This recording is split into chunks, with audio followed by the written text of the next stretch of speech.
நினைக்கிறாங்கங்கிறது என்ன கேள்வி? நினைக்கிறாங்க தான். மக்களுக்குள்ள அந்த ஒரு அறச்சீற்றம் இல்லை. அது ஐயா சகாயம் ஏதாவது அடிக்கடி கொடுப்போம். அறச்சீற்றம் இல்லை. ஒரு சினந்து எழுதுகிறாங்க, அது கொஞ்ச நேரம் இருக்குது. அப்போ இந்த தேர்தல் நேரத்தில் அப்படி தனியுது, அது தனிஞ்சிருது, அது ஒரு சின்ன சமரசமாயிடுது, சகிப்புத்தன்மை வந்துடுது. அவங்களுக்கு தெரியாத அந்த தொடர் சகிப்புத்தன்மை தான் அடிமை பிறக்கிறான்னு தெரியல. அடிமை உணர்வு எங்கே பிறக்குது? அநீதியை கண்டு அச்சம் கொள்ளாமல் துணிந்து எதிர்ப்பவன் எவனோ அவனே உண்மையான ஜிகாத்துங்கிறாங்க, புனிதமான போராளிங்கிறாங்க நபிகள். ஆனால் இங்கே அப்படி இல்லையே. அநீதியை கண்டு அச்சம் கொண்டு எதிர்த்து நிற்க துணிவில்லாமல் சமரசம் சகித்து கொள்ளுகிறாங்க. அது தொடர்ச்சியாக சகித்து கொள்ளும்போது அடிமை மனநிலை வந்துடுது. அதான் இங்கே நடக்குது. என் மக்களுக்கு ஒன்று இருக்குது, என் அன்பு உடன் பிறந்தார்களே, என் பேரன்பு மிக்க பெற்றோர்களே, என் மக்கள்கிட்ட ஒன்று இருக்குது. அடர்த்தியான வறுமை இருக்குது, ஏழ்மை இருக்குது. அது ஒரு குழந்தையை பெறுது. அது அறியாமைன்னு ஒரு குழந்தையை பெறுது. இந்த அறியாமையும் இந்த வறுமையும் சேர்ந்து ஒரு பிள்ளையை பெறுது. அதுக்கு பேர் மறதின்னு பேர். இந்த மூணும் சேர்ந்து இந்த அரசியல் தலைமைகளுக்கு முதலீடாக மாறிடுது. நேற்று இங்கே இருந்த இவனை திட்டி பேசுன, இன்னைக்கு மானங்கட்டு இப்போ இங்கே இருக்க, அப்புறம் இவனை திட்டி பேசுகிற, என்னதாண்டா அவன் கொள்கை கோட்பாடு அப்படின்னு இல்லையே. இந்த மாறி மாறி போகிறவங்களுக்கு ஒரே கோட்பாடு தானே. சீட்டு அதிகமாக இருக்கணும், நோட்டு அதிகமாக இருக்கணும், அங்கே போவோங்கிறது ஒரு கொள்கை. கொள்கைனா கொள்கை, கொள்ளுமரபு, கொள்கை கொள்கை தானே. வேற என்ன கொள்கை இருக்குது? வேற என்ன கொள்கை இருக்குது? திமுகங்கிறீங்க. திமுகவும் அதிமுகவும் வெவ்வேறு கட்சின்னு யாராவது சொல்லுங்கள். அது ரெண்டு வெவ்வேறு கட்சின்னா வேறு சித்தாந்தம் கொண்டது. பாரதிய ஜனதா காங்கிரஸ் வெவ்வேறு கட்சி, வெவ்வேறு சித்தாந்தங்கள், வெவ்வேறு கோட்பாடு, வெவ்வேறு தத்துவத்தை கொண்ட கட்சி. யாராவது சொல்லு. ஒரே ஒரு கருத்தில் இந்த இடத்துல காங்கிரஸ் பிஜேபியிலேருந்து மாறுபடுது ஒன்று, இல்லை அதிமுக திமுகவில் இந்த இடத்துல மாறுபடுது ஒன்று. இப்போ ஆட்சியில் இருக்கிற திமுகவில், இப்போ இருக்கிற ஆட்சியில் இருக்கிற திமுகவில் 10க்கு மேற்பட்டவர்கள் அதிமுக அமைச்சர்கள். ஆமாவா இல்லையா? ஆமாவா இல்லையா? ஐயா சேகர் பாபு, ஐயா கண்ணப்பன், ஐயா ரகுபதி, ஐயா முத்துச்சாமி, தம்பி செந்தில் பாலாஜி, ஐயா ஏவா வேலு, வேற நேர் விட்டுனா ஐயா கே எஸ்எஸ்ஆர். சொல்லுங்கள், முதன்மையான இந்த அமைச்சர்கள்லாம் எங்கே இருந்தாங்க?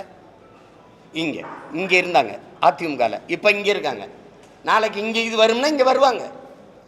இது கேட்டால் இது தாய் கழகத்துக்கு வர்றது, இது போட்டால் சேய் கழகத்துக்கு வர்றது. அப்போது இது சொர்ணாக்கா, அப்புறம் இங்கேருந்து வருது ஒரு வர்ணாக்கா வருது, அப்புறம் இங்கே வாசிது இல்லை, அப்புறம் சொர்ணாக்காட்டே போகிறது. உங்களுக்கு புரியுதுன்னு இருக்கு. தாயை போல் பிள்ளை, நூலை போல் சேலை. தாய் கொடுமைக்காரியாக இருந்தால் பிள்ளை அப்படியே கோகில வாணியாக பிறந்துருமா என்ன?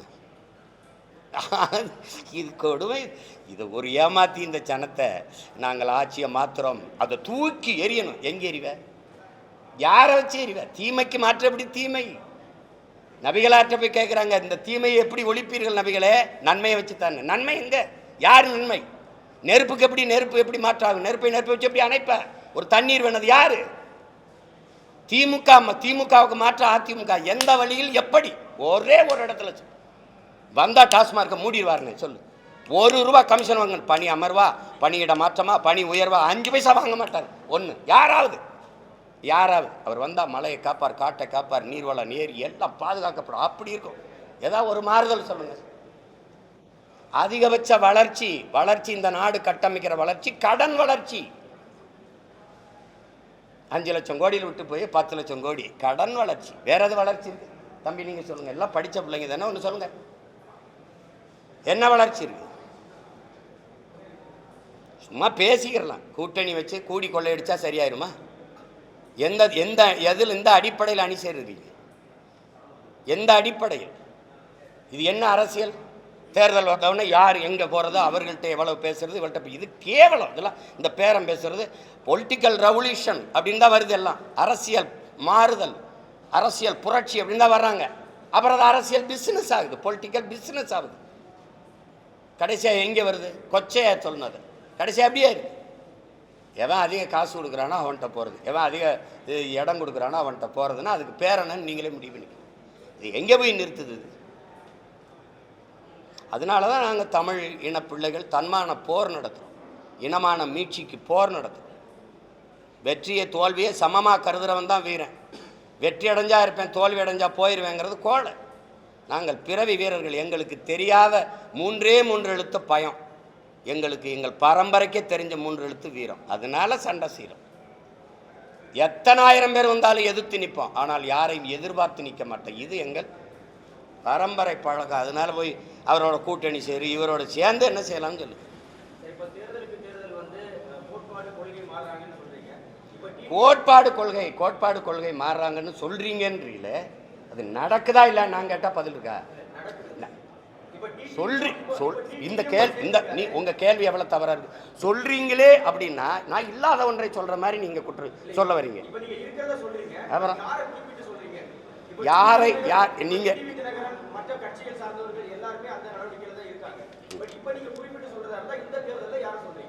இந்த தேர்தலில் யார் யார் மாறி மாறி போறாங்களோ அதை சொல்லுங்க.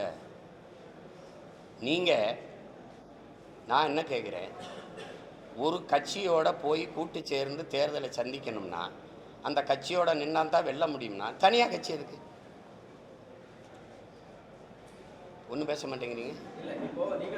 யாரை எதிர்த்து கட்சி ஆரம்பிச்சிங்க? எந்த நோக்கத்திற்காக கட்சி ஆரம்பிச்சிங்க? எந்த லட்சியத்திற்காக கட்சி ஆரம்பிச்சிங்க? இந்த கேள்விக்கு என்ன பதில் வச்சிருக்கீங்க?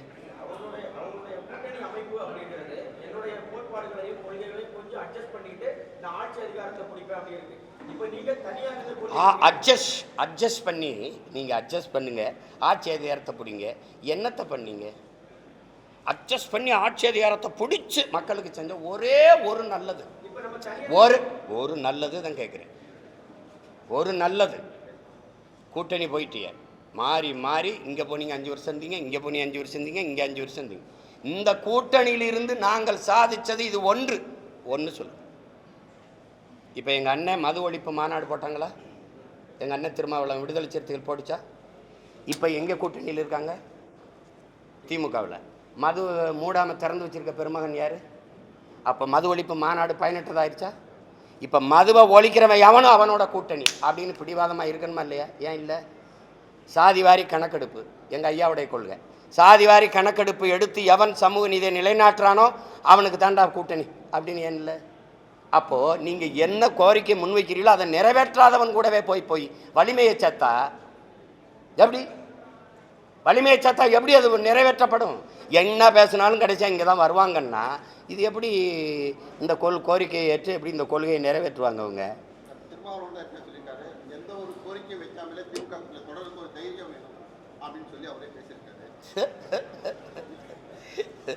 கூட்டத்தில் நிற்கிறதுக்கு வீரமும் துணிவும் தேவையில்லை, தனிச்சு நிற்கிறதுக்கு தான் வீரமும் துணிவும் தேவை. இப்போ எங்கள் அண்ணனை போய் நான் எங்கள் அண்ணன் எடுத்த நிலைப்பாட்டை குறை சொல்லவோ இது சொல்லவோ நான் இல்லை. அது அவர் முடிவு, அவங்க நிலைப்பாடு, அது இல்லை. நாங்கள் இதில் நிற்கிறதுக்கான காரணத்தை சொல்கிறேன். இந்த சமரசம் என் முன்னவர்கள் செஞ்சதுனால படிப்பறிவையும் விட மேலானது பட்டறிவு.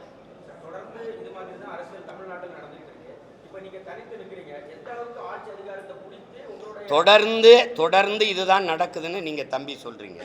தொடர்ந்து நடக்குது என்பதற்காக ஏற்கனம்னு இருக்கா, இல்லை அதை மாற்றணும்னு இருக்கா? தனியாக நின்று மாற்றமா இல்லையான்னு பாருங்க. 1.1 4.5 லட்சம் வாக்கு வாங்கின ஒரு அரசியல் கட்சி இந்திய பெருநிலத்தில் வாழ்ந்ததாக சரித்திரம் சொல்லுங்கள், வளர்ந்ததாக சரித்திரம் சொல்லுங்கள். 1.1 விழுக்காட்டிலேருந்து 8.22 8.5 விழுக்காட்டுக்கு உயருது அப்படின்னா வாக்குக்கு காசு கொடுக்காம சின்ன பிள்ளைகள் இந்த மகளெல்லாம் வேட்பாளராக நிறுத்துறதுக்கு அறிவித்தேன். வயசு வரல, 24 வயசு தான் வருது. அப்போ அந்த மாதிரி சின்ன பிள்ளைகள், அறிமுகமில்லாத பிள்ளைகள், அவர்களை நிறுத்தி எளிய பின்புலத்திலிருந்து வர பிள்ளைகள் வாக்குக்கு காசு கொடுக்காமல் மக்களின் நன்மதிப்பை பெற்று 36 லட்சம் வாக்கை தொட்டு 3வது பெரிய கட்சியாக அங்கீகரிக்கப்பட்ட ஒரு மாநில கட்சியாக உயர முடியுதுன்னா இது வளர்ச்சியா இல்லையா? இது வெற்றி அங்கீகாரமா இல்லையா? இது வெற்றியா இல்லையா? நீங்கள் வெறும் தேர்தல் வெற்றி தான் வெற்றினீங்கன்னா கஷ்டம். தேர்தல் வெற்றினா கஷ்டம்.